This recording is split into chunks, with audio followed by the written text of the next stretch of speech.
get this equation out of it. Okay.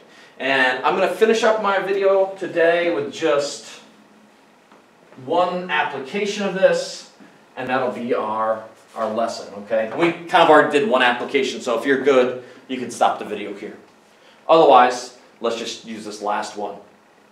So if you're in class today, we would be figuring out these values. We already did this problem, the very similar problem, right? We had angle, opposite side, angle, opposite side. So for this problem, we just do sine of 28 over x is equal to sine of 34 over 7. Can we see that over there? Sorry, good, okay. So we can do a little math on here.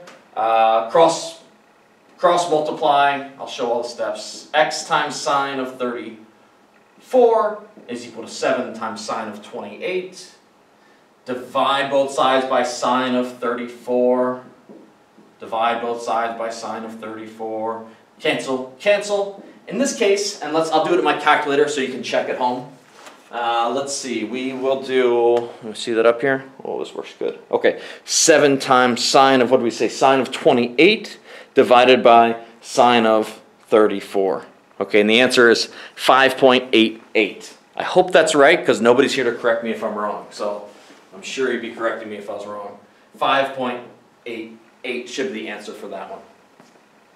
Last problem, and again, if you feel good with this, you can move on. Otherwise, we're going to find this last value.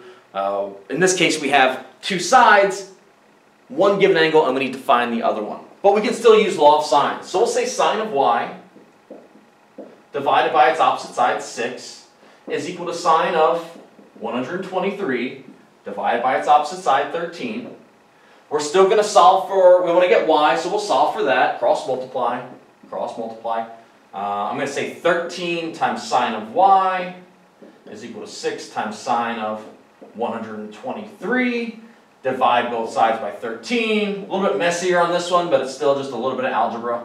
Sine of y is equal to 6 times sine of 123. I hope you can see this. Divided by 13. Okay, you can put that into your calculator, but if we really want to solve for y, we're not done yet. We need to take y, and it's going to be the sine inverse of 6 times sine 123 divided by 13. Punch that into your calculator and let's see what we get. Last one, let's see what we get here. So we're going to do the sine inverse, and I'm going to be really careful. I need to put parentheses in here. I will say 6 times sine 123 divided by 13, close parentheses. Oh, don't delete. And we're going to get 22.77. Okay. Y is equal to 22.77. Okay.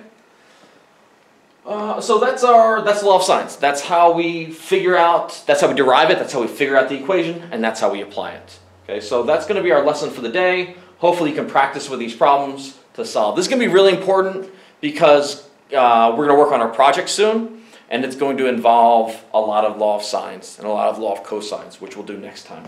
Okay, so practice this, make sure you're good with it, and we'll be ready for our project. Okay, all right, thanks.